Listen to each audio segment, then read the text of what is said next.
ऐसा कोई कार्य नहीं जिसमें पशुपति व्रत लाख ना करो। बस दिल से अगर आपने पशुपति व्रत करा है, बाबा विश्वनाथ के 5 पशुपति व्रत होते हैं, किसी भी सोमवार से चालू कर सकते हैं। बस करना क्या है, सुबह पूजन की थाली लगाकर लेकर जाना है, शंकर भगवान के शिवलिंग की पूजन करना है, मंदिर में अभिषेक पूजन करो, वो थाली वापिस लेकर आ जाओ, घर में रख दो।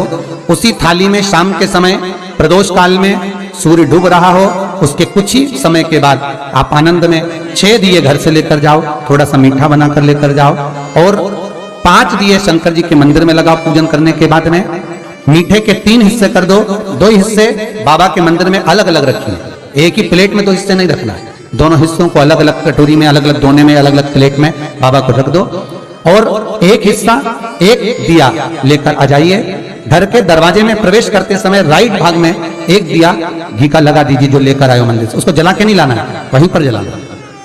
दरवाजे के पास आराम से बैठो, दिया जलाओ, और प्रसाद लेकर अपनी कामना कर कर घर के अंदर सीधा पांव रखकर अंदर चले जाओ।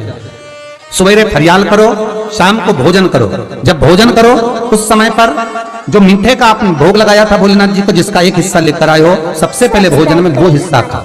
प्रसाद का जो हिस्सा लेकर आए हो उसमें से किसी को वो हिस्से में से प्रसाद नहीं देना, चाहे घर में बच्चे हो चाहे बड़े हो। आपको ज्यादा प्रसाद ले जाना तो अलग से ले जाओ, पर उस हिस्से में से किसी को प्रसाद ना दें। और वो प्रसाद पहले पाकर फिर आप भोजन प्रसादी ग्रहण करें। पर इसका नियम यह है कि प्रसाद जब आप लेकर आते हैं, आपको पहले भी कथा में कहा कि शंकर का प्रसाद रात भर नहीं रखा था। जितनी जल्दी आप प्रसाद का हिस्सा लेकर आए हैं, आधे घंटे के अंदर, पौन घंटे के अंदर आपको वो प्रसाद पाना है और भोजन करना ही है। ये नहीं कि सब आएंगे, इंतजार कर रहे हो, 10 बज गई, 11 बज गई, प्रसाद आपका इंतजार कर रहा है। जो प्रसाद है वो आपकी प्रतीक्षा कर रहा है, आपकी बाट जो रहा, आपका इंतजार कर रहा है। ये नहीं होना चाहिए। करें हमारा चैनल। महाराज कितना सुंदर कहा है शास्त्रों में कि केवल एक देव अधिदेव महादेव ऐसे होते हैं जिनका प्रसाद रात भर नहीं रखा था। कहां से लिया है? प्रसाद लाकर ताजा रहता है जब तक आप पाते हैं, फिर वो फ्रिज में रख देते हैं। फ्रिज में रखा रखा किसी ने खाया नहीं खाया, जितने समय तक फ्रिज में प्रसाद रखा रहता है वो इंतजार करता है कि कोई मुझे प्रसाद भक्षण करे। प्रसाद का मतलब होता है प्रभु का साक्षात दर्शन। प्रसाद का मतलब ही यही है, प्रसाद, प्रभु का साक्षात दर्शन। वो रखा रखा जब ज्यादा समय हो जाता है तो घर में वो कष्ट प्रदान करने लगता है। हमेशा याद रखो, प्रसाद जैसे ही आए उसका सही समय पर उसको पाओ। रखे हुए प्रसाद पड़ा हुआ है, फ्रिज में रखा हुआ है, बेटा खाएगा, बहू खाएगा, ये खाएगा, वो खाएगा, फिर धीरे धीरे वो बद्दुआ देना प्रारंभ कर देता है, जिससे घर में बड़ी बीमारी फैलने लगती है, बड़ा रोग आने लगता है। तो लोग सोचते हैं हमारे घर में ना तो हम कोई नशा करते हैं, ना हम कोई चीज खाते हैं, ना हम बाजार का खाते हैं, फिर रोग कहां से आता, फिर बीमारी कहां से आती? अर्थात वो बद्दुआ देता है।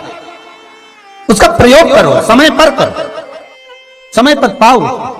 कई लोग कहते महाराज जी हमारे ये बीमारी कहां से आ गई? जरा पत्रिका में तो कोई बीमारी नहीं दिख रही। हमने तो सबसे पूछा ये बीमारी का योग ही नहीं है, फिर बीमारी कहां से आई? ना तो हम कोई व्यसन करते हैं, ना कोई मद्यपान करते हैं, ना कोई मांसाहार, फिर ये बीमारी कहां? उसका कारण है कि तुम उस प्रसाद का लाकर महीनों तक पड़ा हुआ है, इंतजार कर रहे हो, खाएंगे खाएंगे, आखिरी में फिर वो काम वाली को दे दिया। काम वाली इतनी चतुर आज के जमाने की, बासी माल खाएंगे, अटक गए। कौन का पड़ा? वो बद्दुआ। जितना आपको पाना है, जितना आपको लेना है, उतना प्रयोग करो। ज्यादा रखकर बहुत दिनों तक पड़ा है, थोर रखिए, मोहन थाल रखा है, लड्डू रखा है, पेड़ा रखा है, कुछ सामान रखा, नहीं भाई, जितना बने उतना लाओ, नहीं तो किसी को तुरंत बांट दो, समापन करो। पर अपने यहाँ पर बहुत दिन तक रखकर उसका बाबा स्वयं, मेरा श्री जी बाबा, मेरे तिरुपति बाबा, मेरा गोवर्धन नाथ, मेरा भोलेनाथ, उस प्रसाद के रूप में तुम्हारे घर में कितने दिन इंतजार करे कि मैं तेरे भीतर प्रवेश करूं, पर तू कराए नहीं, पड़ा है, रखा रहने दो, मन नहीं करता। शक्तियों जैसा कर्म मत करो जिससे हमें कष्ट मिले। कई लोग कहते हैं हमने पशुपति व्रत करा, हमारा बहुत काम हुआ। कई लोग कहते हैं हमने करा पर हमको अभी तक का। उसका कारण है कि तुम बहुत देर तक प्रसाद को इंतजार करा रहे हो, तो बाबा भी आपको इंतजार करा रहा है, मेरा विश्वनाथ भी इंतजार कर रहा है। उस समय अवधि का भान होना चाहिए। निगाह हटी, दुर्घटना घटी, बस ध्यान रखो। हम कहते हैं कि हम पूजन करते हैं, हम पाठ करते हैं, हम अर्चना करते हैं, हम अनुष्ठान करते हैं, हम भगवान की सेवा करते हैं, फिर दुख हमको ही क्यों आता है? उसका कारण केवल इतना सा कि दुख हम खुद बुलाते हैं, दूसरा नहीं। हम स्वतः पशुपति व्रत 5 व्रत करो। 5 व्रत पूर्ण होने पर कई माताएं कहती हैं कि बीच में हमारे व्रत छूट जाते हैं रजस्वला धर्म के समय पर, तो व्रत तो करना पड़ेगा पर पूजन नहीं होगी और वो गिनती में भी नहीं आएगा। पर व्रत करना है पर गिनती में नहीं आएगा। मार पूजन भले मत करो, 7 दिन बाद आप जो व्रत करें वो अपने ऊपर है, पर गिनती में नहीं आएगा। व्रत करना पड़ेगा। गिनती में तब आएगा जब दरवाजे पर आप दिया लगाएंगे, जितने दिए आपने लगाए उसी गिनती में आएगा। और महाराज 5 व्रत जब पूर्ण हो जाएं, 5वां व्रत रहे, तब एक नरियल श्रीफल, उस पर एक मोली नाड़ा लच्छा लपेट कर उस पर 11 रुपए रखकर, कोई आपको किसी को ना भोजन कराना है ना भंडारा करना है, केवल मोली लच्छा लपेट कर 11 रुपए रखकर बाबा विश्वनाथ के सम्मुख में शंकर जी की वो जलाधारी जो गोल है माता जगत जननी का हस्तकमल, उसी पर रख देना है। विनती कर देना, बाबा मेरी ये कामना से मैंने ये व्रत किया। जो पशुपति व्रत स्कंद पुराण में, लिंग पुराण में, नर्मदा पुराण में, शिव महापुराण में, पद्म पुराण के अंदर वर्णन किया, वो व्रत मैंने किया। बाबा मेरे इस व्रत को स्वीकार करना, मेरी कामना पूर्ण करना। बाबा को झोली पसार कर प्रणाम करो और अपने घर को चल जाओ। बस यही 5 व्रत का विधान। पशुपति व्रत ऐसा कोई काम नहीं जो ना हो, बस दिल से अगर व्रत किया है तो बाबा मनोकामना पूर्ण तो करे ही है। मनोकामना आप हमारे घर के, चाहे घर की धर्मपत्नी हो चाहे भांजे हो, कोई प्रॉब्लम होती है मुझसे कह देते पशुपति व्रत कर लो, हो जाए।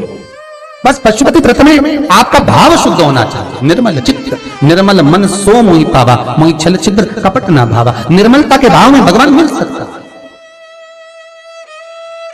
श्री शिवाय नमस्तुभ्यं। श्री शिवाय